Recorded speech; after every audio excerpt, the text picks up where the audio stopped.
Okay. So I noticed you guys were struggling with this one. So let's do one of them together and let's kind of go over what was talked about in the video in a little more detail.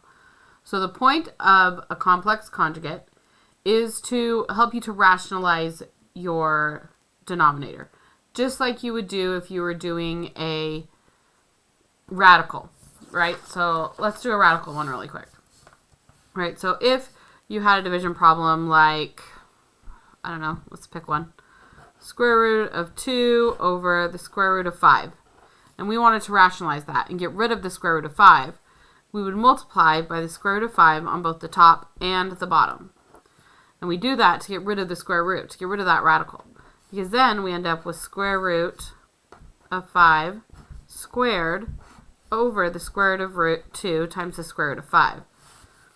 Giving us the square root of 10 over 20 over 5 because the squared and the square root cancel out. So that's the same idea.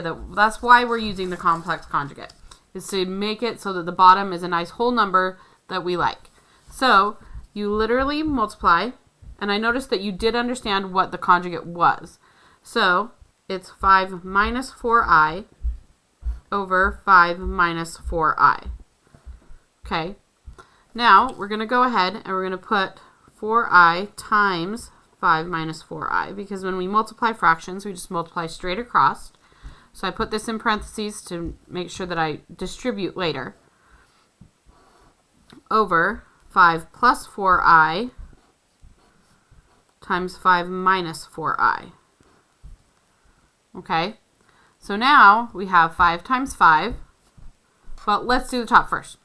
Let's keep it even across the board and do the top first. 4i times 5 is going to give us 20i.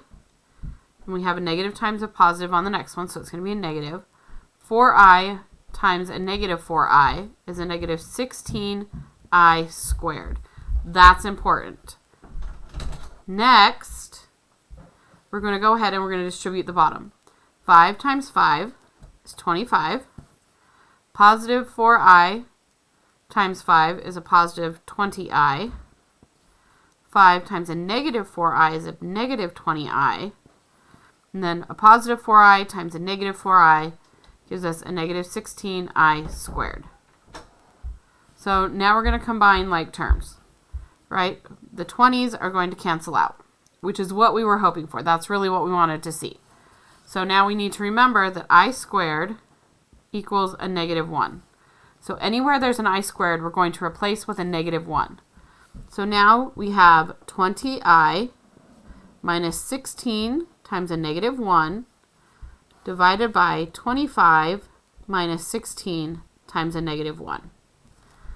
So now you can see we're not going to have any i's left in the bottom. So all multiplying by negative 1 does is change the signs. So we get 20i plus 16 over 25 plus 16. So now we can go ahead and we can put the top in proper format, which is real number first and then the imaginary, over 25 plus 16. 25 plus 16 is 41. So there's our answer. So hopefully that clears things up for you. If not, send me an email and we will try again. Thanks, guys.